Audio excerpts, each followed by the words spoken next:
नवरात्रि व्रत की प्रामाणिक कथाएं। कथा एक पौराणिक कथा के अनुसार नवरात्रि में माँ दुर्गा के महिषासुर नामक राक्षस का वध करके देवताओं को उसके कष्टों से मुक्ति किया था। महिषासुर ने भगवान शिव की आराधना करके अद्वितीय शक्तियां प्राप्त कर ली थी और तीनों देव अर्थात ब्रह्मा, विष्णु व महेश भी उसे हराने में असमर्थ थे। महिषासुर राक्षस के आतंक से सभी देवता भयभीत थे। उस समय सभी देवताओं ने अपनी अपनी शक्तियों को मिलाकर दुर्गा को अवतरित किया। अनेक शक्तियों के तेज से जन्मी माता दुर्गा ने महिषासुर का वध कर सबके कष्टों को दूर किया। जय माता की। कथा 2। एक नगर में एक ब्राह्मण रहता था। वह माँ भगवती दुर्गा का परम भक्त था।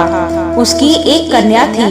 ब्राह्मण नियम पूर्वक प्रतिदिन दुर्गा की पूजा और यज्ञ किया करता था। सुमति अर्थात ब्राह्मण की बेटी भी प्रतिदिन इस पूजा में भाग लिया करती थी। एक दिन सुमति खेलने में व्यस्त होने के कारण भगवती पूजा में शामिल नहीं हो सकी। यह देख उसके पिता को क्रोध आ गया और क्रोधवश उसके पिता ने कहा कि वह उसका विवाह किसी दरिद्र और कोढ़ी से करेगा। पिता की बातें सुनकर बेटी को बड़ा दुख हुआ और उसने पिता के द्वारा क्रोध में कही गई बातों को सहज स्वीकार कर लिया। कई बार प्रयास करने से भी भाग्य का लिखा नहीं बदलता। अपनी बात के अनुसार उसके पिता ने अपनी कन्या का विवाह एक कोढ़ी के साथ कर दिया।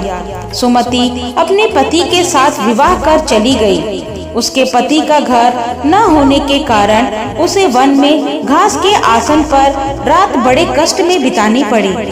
गरीब कन्या की यह दशा देखकर माता भगवती उसके द्वारा पिछले जन्म में की गई उसके पुण्य प्रभाव से प्रकट हुई और सुमति से बोली, हे कन्या, मैं तुम पर प्रसन्न हूँ। मैं तुम्हें कुछ देना चाहती हूँ, मांगो, क्या मांगती हो?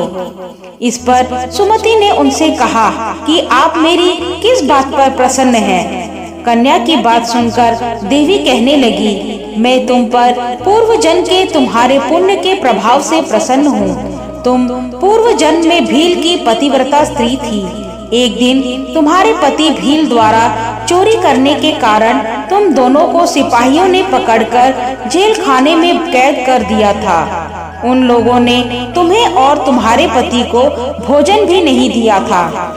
इस प्रकार नवरात्र के दिनों में तुमने न तो कुछ खाया और न ही जल पिया, इसलिए 9 दिन का नवरात्र व्रत का फल तुम्हें प्राप्त हुआ। हे ब्राह्मणी, उन दिनों अनजाने में जो व्रत हुआ, उस व्रत के प्रभाव से प्रसन्न होकर आज मैं तुम्हें मनोवांछित वरदान दे रही हूँ। कन्या बोली कि अगर आप मुझ पर प्रसन्न हैं तो कृपा करके मेरे पति का कोढ़ दूर कर दीजिए।